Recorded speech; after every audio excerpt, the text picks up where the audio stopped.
প্রথম থেকে বলেন। এর ভিতরে আছে রিঅ্যাক্টর চেম্বার। আমরা এই রিঅ্যাক্টর চেম্বারে প্লাস্টিক দেওয়ার পরে এই ঢাকনা দিয়ে বন্ধ করে দিই।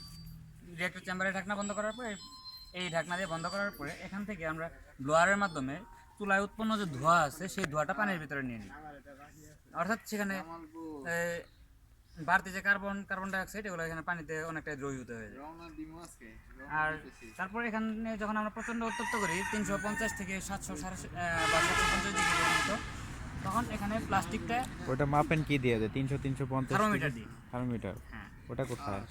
থার্মোমিটার আছে ভিতরে আছে। আচ্ছা আচ্ছা, ঠিক আছে ঠিক আছে। আর এখানে তখন প্লাস্টিকের যে ইথিলিনের যে চেনটা, এই সেই ডাবল বন্ড ভেঙে এটা একটি ফুয়েলের যে আণবিক গঠন আছে সেই গঠনটা চলে আসে হাইড্রোকার্বনে।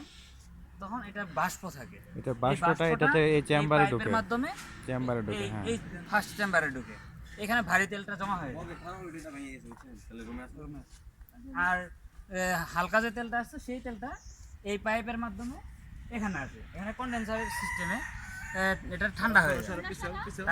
ঠান্ডা হয়ে যায়, ঠান্ডা হওয়ার পরে এখান দিয়ে এই ঠান্ডা করার পর কি বাইরে থেকে কোনো বাতাস পানি টানি দেন নাকি বাইরে থেকে পানি দেওয়া হলো? আসলে এটাতে একটু মানে এখানে ফ্রিজিং যে সিস্টেমটা আছে সেই সিস্টেমটা ইউজ করার কারণে এমনিতেই প্রায় 4/3 ঠান্ডা হয়ে যায়। তারপর পানি দেওয়ার পর বাকিটুকু ফ্রিজিং অন্য জায়গায় তো কম্প্রেসরের ব্যাপার স্যাপার থাকে, কিন্তু এখানে তো প্রচন্ড চাপে তো গ্যাসটা আসতেছে। এখানে আসার পরে এখানে তো আয়তনটা অনেক বেশি, তাই চাপ কমার কারণে তাপটা কমে যায়।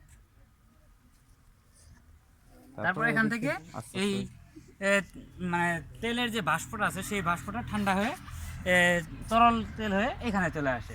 আর সাথে উৎপন্ন যে মিথেন গ্যাসটা আছে সেই মিথেন গ্যাসটা এই পাইপের মাধ্যমে এখানে আসে। তখনও সেখানে কিছুটা তেল থাকে, সেই তেলটা এখানে এই চেম্বারে জমা হয়ে যায় এবং এই তেলটা থাকে অত্যন্ত শক্তিশালী তেলটা। এবং তারপরে এখান থেকে তেলটা এই পাইপের মাধ্যমে আবার চুলায় যায়।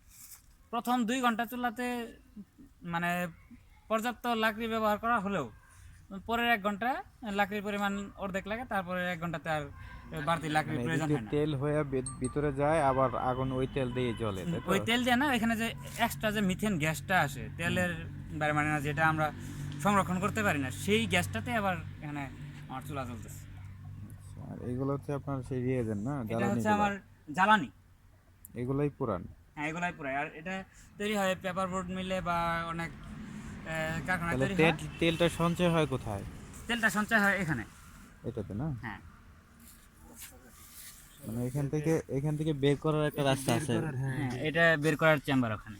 আচ্ছা। আর আমরা এখানে আপাতত টায়ারটা পুরাইতেছি।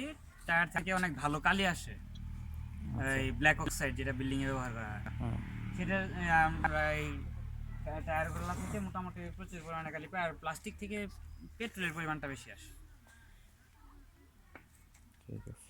সিফাত, তেলের বালতিটা নিয়ে আসো, ক্রুড অয়েলের বালতিটা। আমার এখানে এখন ওই পাশের ওটা কি? ওটা এটা ওই জৈব আবর্জনাকে রিফাইন করার জন্য একটা প্রজেক্ট করছিলাম।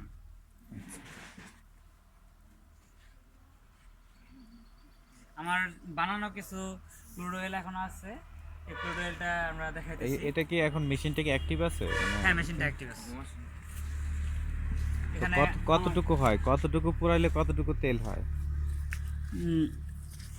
এটা ক্রুড অয়েল মানে প্রথমে যে তেলটা আসে রিফাইন করার আগে, সেই তেলটা 1 কেজি প্লাস্টিক থেকে প্রায় 450 মিলিলিটারের মতো তেল পাওয়া যায়।